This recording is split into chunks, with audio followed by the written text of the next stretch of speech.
sur notre messagerie. Et comme je le disais, notre premier sujet de ce soir est celui-ci. Que se passe-t-il à la Gaza ?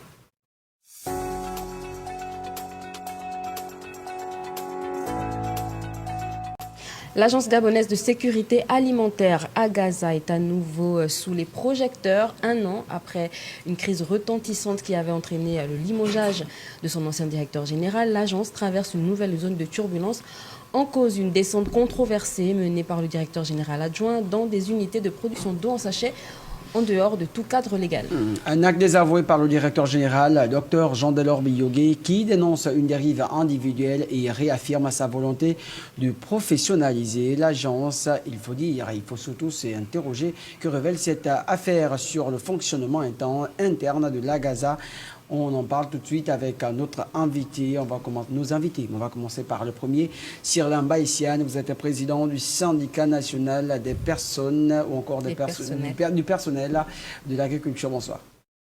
Bonsoir, Pastor. Bonsoir et bienvenue sur notre plateau. Nous sommes également avec Sir Pavlov Moussavou, sociologue et analyste politique. Bonsoir. Bonsoir à vous et merci pour l'invitation. Merci d'être avec nous ce soir. Youssouf Mboumba est avec nous comme tous les soirs. Youssouf Mboumba de la rédaction de TV Afrique. Bonsoir Youssouf. Bonsoir Sylvia, pasteur. Bonsoir. Au CIR. Au CIR. Effectivement, on parle au pluriel aujourd'hui. Au CIR. Alors messieurs, on a pu voir cette intervention musclée entre parenthèses sur les réseaux sociaux où on peut voir le directeur général adjoint de la Gaza. On peut voir cette intervention dans une usine, si je ne sais pas si on peut appeler ça une usine de sachets d'eau. Déjà, qu'est-ce que vous en avez pensé, monsieur Cyril Lamba ? Ce que je regrette déjà, c'est le caractère de la communication qui a été faite sur cette descente. Le caractère qui n'a en aucun cas respecté la déontologie administrative du côté du directeur général. Je me souviens, et vous vous souvenez peut-être que les anciens directeurs généraux ont exécuté effectivement ces missions-là. Ces exécutions de ces missions-là ne font pas d'eux des inspecteurs ou des contrôleurs. Mais un directeur général peut accompagner une mission de contrôle. Lorsqu'il y a par exemple une alerte assez inquiétante, le directeur général peut se déplacer avec une équipe de contrôleurs, donc des inspecteurs assermentés, pour voir, sinon apprécier la véracité de l'alerte qui a été signalée. C'est une alerte sanitaire. Donc, pour ma part, la déontologie administrative ne devrait pas permettre au directeur général de condamner, sinon regretter l'acte posé par son collaborateur à travers les réseaux sociaux. Il y a des canaux bien autorisés.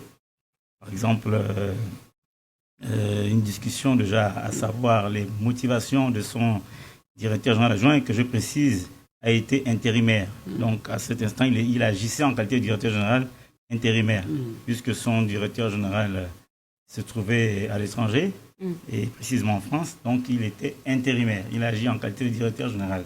Il a accompagné une mission. Et j'ai pu vous rassurer et confirmer que les contrôleurs qui l'ont accompagné, si je m'en tiens à ce que j'ai vu à la télévision, c'était des contrôleurs assermentés. Voilà, donc des OPJ. Et je ne suis pas convaincu et je n'y crois même pas qu'il aurait signé un procès verbal. Ce n'est pas de sa compétence.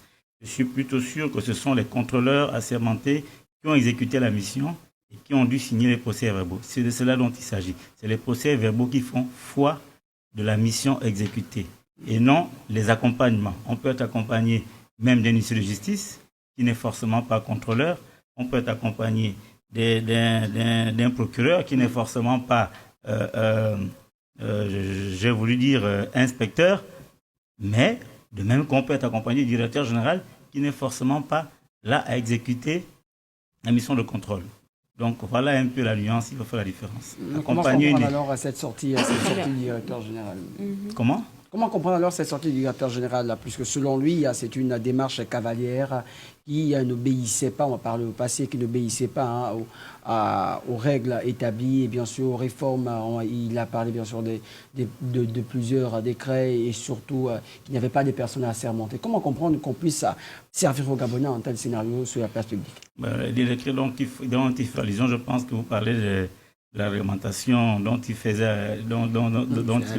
a relevé sur la CEMAC. Maintenant, il s'agit là des produits d'origine animale, d'une part, des produits d'origine végétale, j'ai voulu dire. Et là, il ne s'agit ni de l'un ou de l'autre.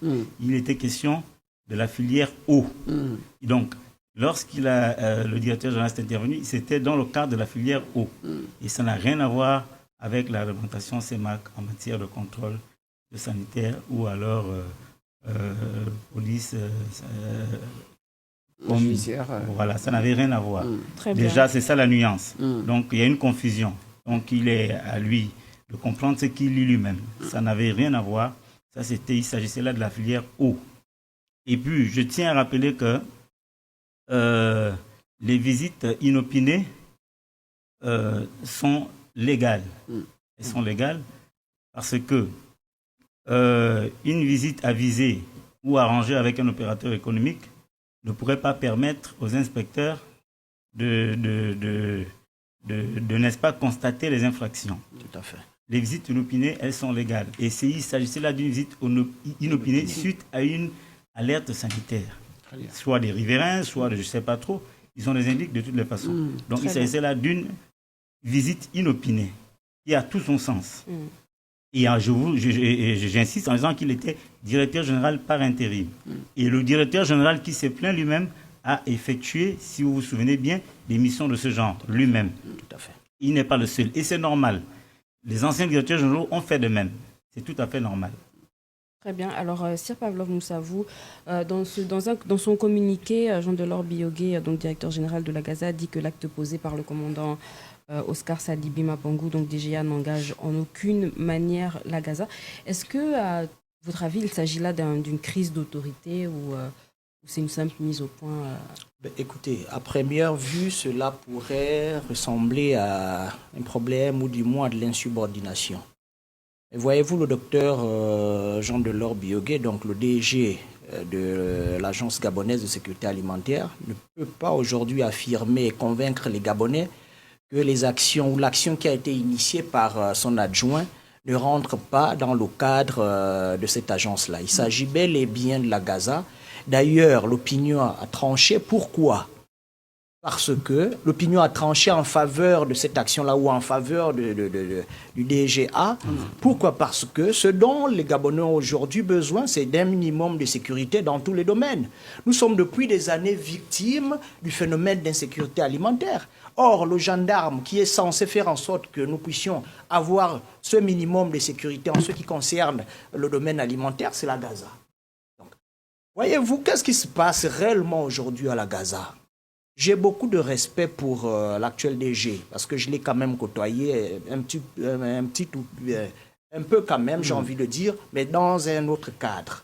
Voyez-vous, c'est un intellectuel de renom qui n'est plus à présenter dans son domaine. Mais il se trouve que ce que nous observons, c'est quoi exactement ? C'est que la Gaza aujourd'hui est habitée par un directeur général qui brille par son absence. Où était-il ? Il y a à peine quelques mois, nous l'avons vu en campagne dans l'Hexagone, dans le cadre de la campagne présidentielle. Il y a quelques semaines, le voilà qui était à la tête d'une délégation de la diaspora. Il parle maintenant, lui aussi, au nom de la diaspora, étant des directeurs généraux d'une agence aussi importante que celle qui concerne des questions alimentaires. C'est le cadre de la campagne présidentielle, c'est pas là. Oui, mais l'administration doit continuer. Il se peut que c'est peut-être cet absentéisme-là qui ait provoqué un certain laxisme, qui ait fait en sorte que son adjoint puisse initier certaines démarches et qui ont été saluées par les Gabonais. Parce que nous, qu'est-ce qui nous intéresse, ce sont les résultats. Il s'agit là de la filière eau, mais c'est une eau qui constitue un véritable poison, qui constitue un véritable problème de santé publique. Donc, est-ce qu'il y a matière à dire ici qu'il y a insubordination, ainsi de suite ? Je ne pense pas. Il s'agit là, il a précisé, d'un directeur intérimaire. Il s'agit en même temps d'un directeur adjoint qui, à mon sens, a forcément la possibilité d'initier certaines démarches avec l'accord notamment de son supérieur hiérarchique.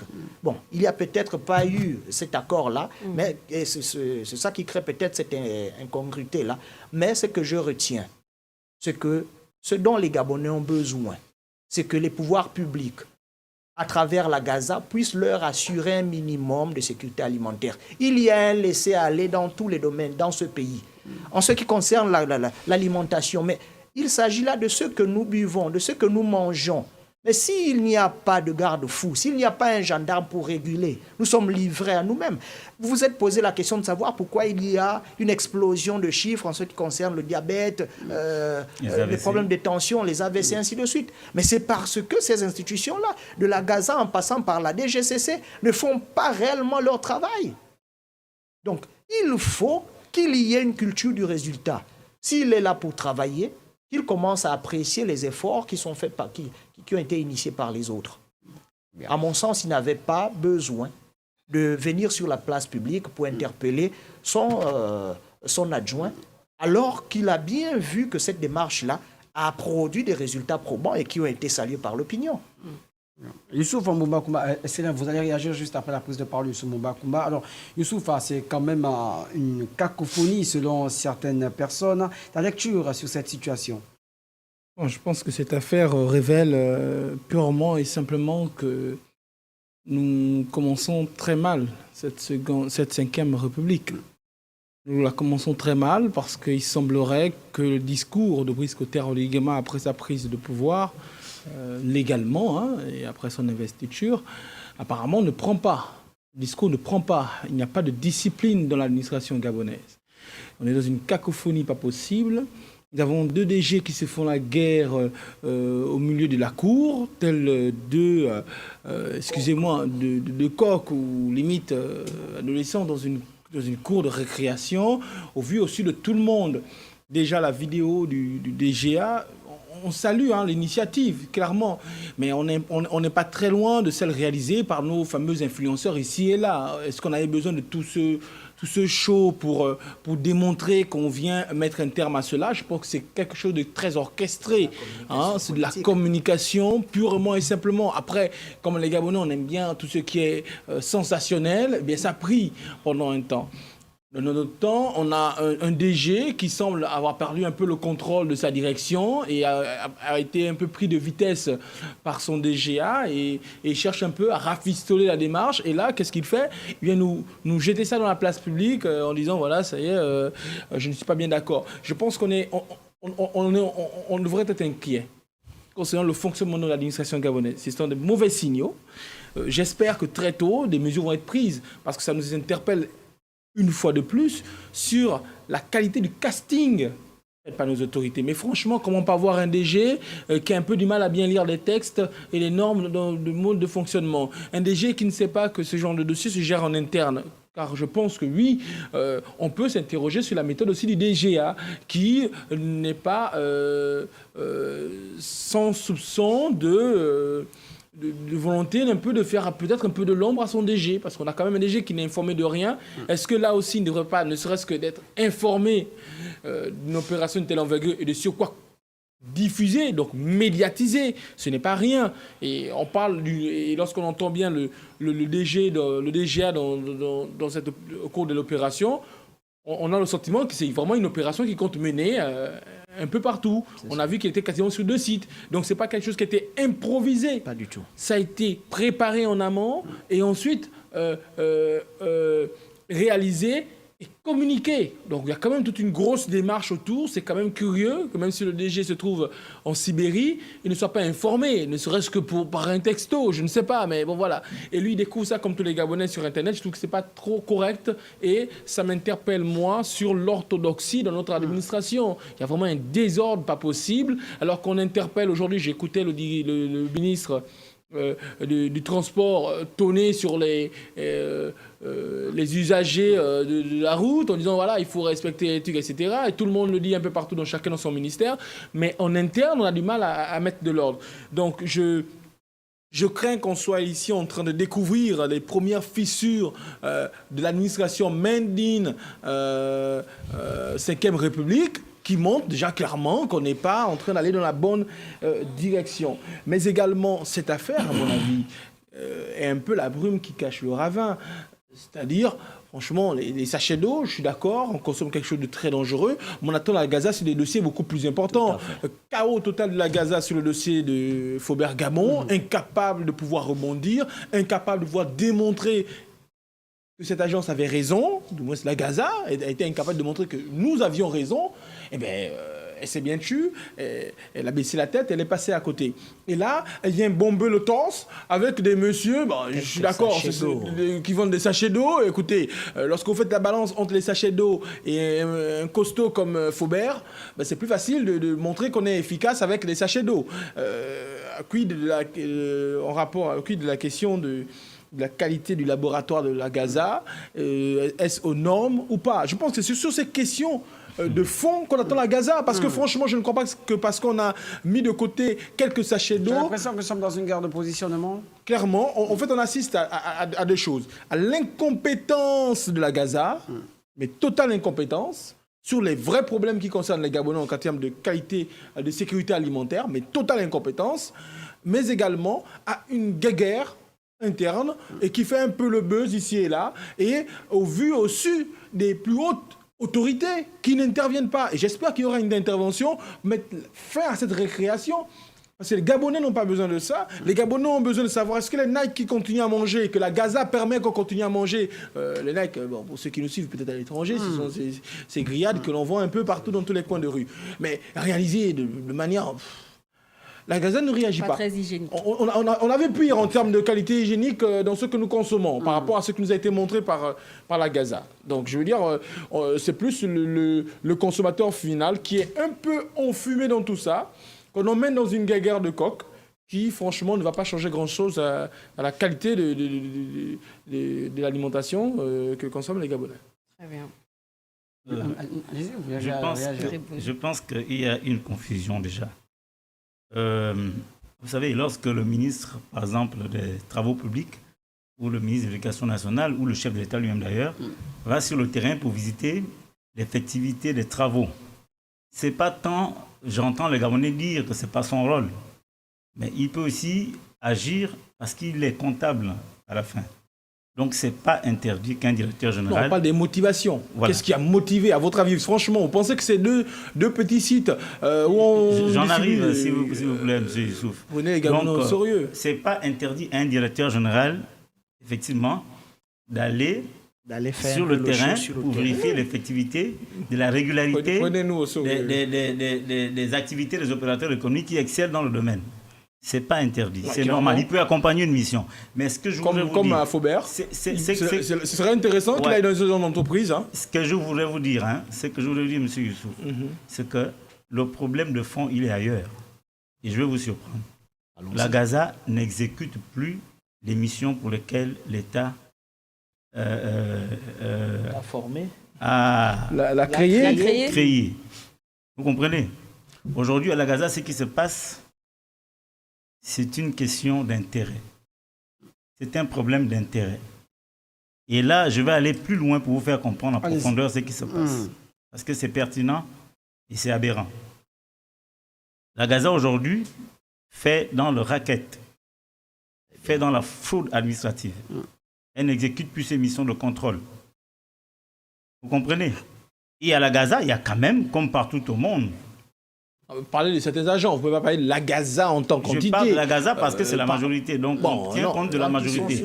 Maintenant, mais certains agents de la Gaza, mais pas dire la Gaza en tant qu'entité, ce serait quand même excessif. Écoutez les autres, on vous allez-y. Écoutez-nous sérieusement. Donc, moi je pense que le directeur général de la Gaza actuel ne joue pas pleinement son rôle. À la limite, il s'est interdit de jouer son rôle. Mais qui joue alors le chef de l'État lui a fait confiance. Le directeur général, Sirna Baïsé, vous dites que la Gaza aujourd'hui, c'est un business à ciel ouvert.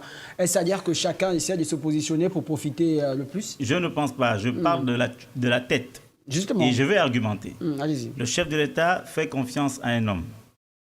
Jean Delors Biyor, qu'il nomme président du conseil d'administration. Pendant qu'il le nomme, le président de la République prône l'assainissement des finances publiques. Vous savez ce que ça signifie? Alors, lui dit non à l'assainissement des finances publiques. Il incite à la révalorisation des salaires des agents de la Gaza, dont lui-même, qui quitte de 2,9 millions à près de 6 millions. Les directeurs généraux quittent de près de 5 millions à 8 millions. Les directeurs quittent de 1 million et quelques à près de 3 millions. Les chefs de service quittent de 1 million pour certains, 800 000 à plus d'1 million. Et il est président du conseil d'administration, il valide ça. Il y a l'intéressement, il y a la cupidité.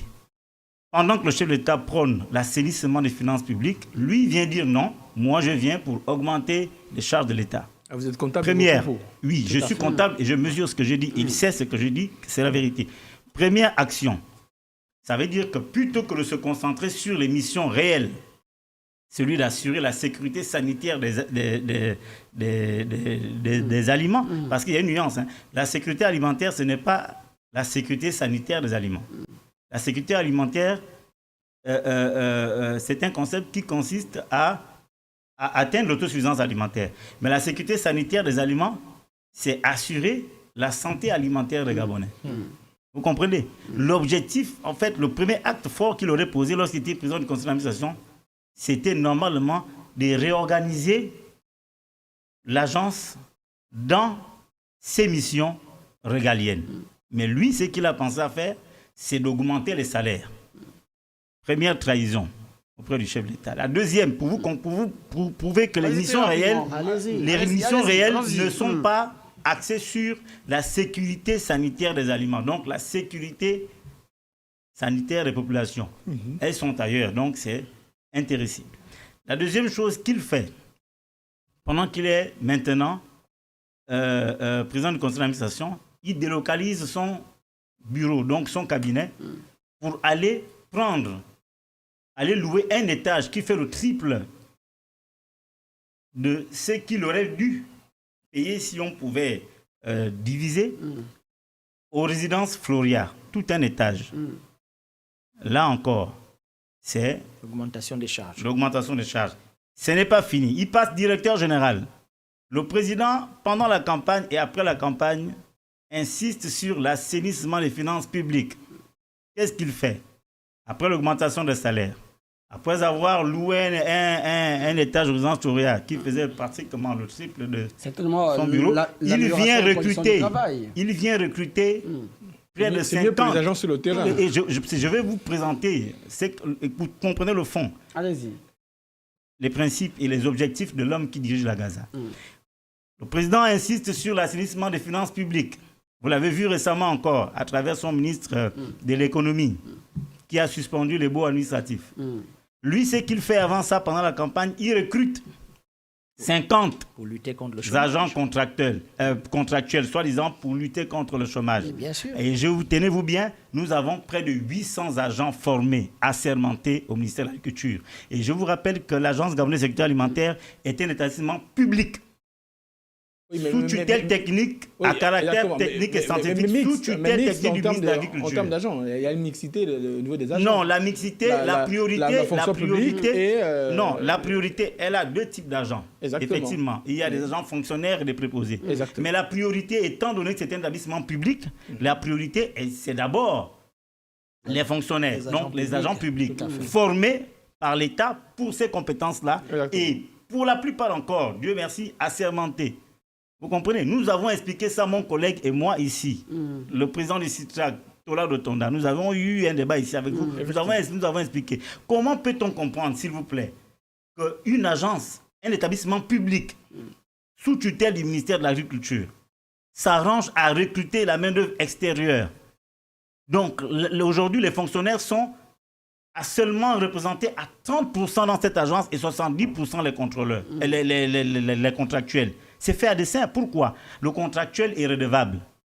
Lorsqu'il est recruté, c'est pour une mission bien déterminée. Et lorsqu'on lui demande d'aller justement faire le racket, il ne peut pas... Entre cette cacophonie observée entre le DGA et le DG. Oui, la cacophonie il y a un lien. Le lien est lequel? On peut maintenant se poser des questions. Pourquoi ça peut gêner l'action menée par le directeur général adjoint? Est-ce qu'il n'y a pas de rapport incestueux entre la tutelle, donc la direction générale de la Gaza, et ses opérateurs économiques? Puisque vous avez lu, comme moi, vous avez suivi comment la population a applaudi. Qu'est-ce qui gêne dans cette action? Moi, je pense que si ça gênait, il y aurait tout simplement eu un entretien d'explication entre le directeur général et son directeur adjoint dans toute la discrétion possible. Mais lorsque ça passe dans les réseaux sociaux, c'est comme une intention malveillante de nuire. Très bien. On va faire un dernier tour de table, messieurs. Malheureusement, on n'a pas beaucoup de temps sur ce sujet. On va faire un dernier tour de table. Donc, Sir Pavlov. Alors, ce que nous observons aujourd'hui est un peu triste. Pourquoi? Parce qu'elle ternit, cette actualité-là ternit l'image même de la Gaza, voyez-vous. Mais je vais aller dans le même sens que mon frère ici pour dire qu'il s'agit surtout d'un problème d'argent. Pourquoi? Parce que là où il y a le manger, il y a beaucoup d'argent souvent. Voilà, allons-y un peu creuser. Nous allons sûrement nous rendre compte que tout ce que nous observons là ne fait que trahir un problème de fond qui est surtout lié aux pots de vin ou encore aux espèces très sonnantes et trébuchantes que les uns et les autres, notamment les opérateurs économiques, glissent ça et là pour que la Gaza ne puisse pas faire ou jouer réellement son rôle sur le terrain. Parce que le constat que nous faisons, c'est lequel? C'est qu'ils sont absents. En dehors de quelques petits one-man show qu'on nous sert, où un DG va sur le terrain et on filme, on poste, voilà, les médias viennent reprendre. Mais où sont-ils au quotidien? Mais le sentiment que nous avons, c'est lequel? C'est que nous ne les voyons que lorsqu'il s'agit de faire le show. Mais au quotidien, ils sont absents. Et leur absence favorise quoi? Cette absence de sécurité sanitaire dont il s'est fait l'écho ici.